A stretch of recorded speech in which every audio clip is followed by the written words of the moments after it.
On the night of our third wedding anniversary, something strange happened. Colin was leaning against the headboard, reading through some corporate files. I was just pulling the duvet back to get into bed when I suddenly saw a line of translucent white text hovering right above his head. It glided from left to right, like closed captions on a muted television. Why isn't she asleep yet? God, it's annoying. My name is Summer Davis. I've been married to Colin Montgomery for 3 years and 4 months. That was the first time the subtitles appeared above his head. It was also the first time I realized that his trademark phrase, "we'll see," never actually meant we would see about it later. It meant, leave me alone. I didn't try to touch him again that night. Colin flipped a page of his document, and another line of text drifted through the air. Finally, some peace and quiet. Those 5 words cut deeper than anything he could have actually said out loud. I lay on the far edge of my side of the mattress, pulling the covers all the way up to my chin.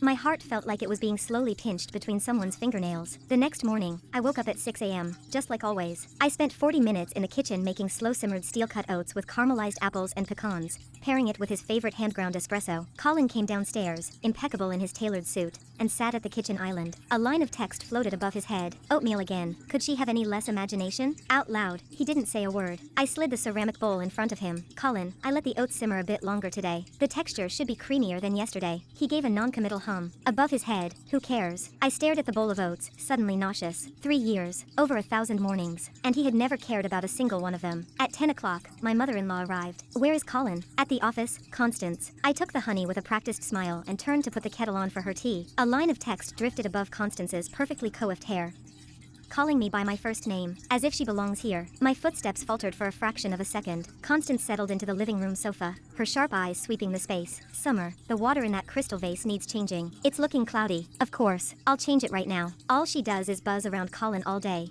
completely oblivious to how out of her depth she is. If her father hadn't saved my husband's life in that wreck, there is 0 chance my son would have ever married someone like her. The paragraph of text scrolled past, dense and suffocating. I stood at the kitchen sink, holding the heavy crystal vase. The faucet was running, the water spilling over the rim and rushing over my fingers. So, this marriage was just a debt being paid. When Colin's father was in a horrific car accident years ago, it was my dad, a passing driver, who pulled him from the wreckage and rushed him to the ER. I had always foolishly believed the Montgomerys were kind to me out of genuine affection, out of gratitude. Now I knew. Their kindness was simply an obligation.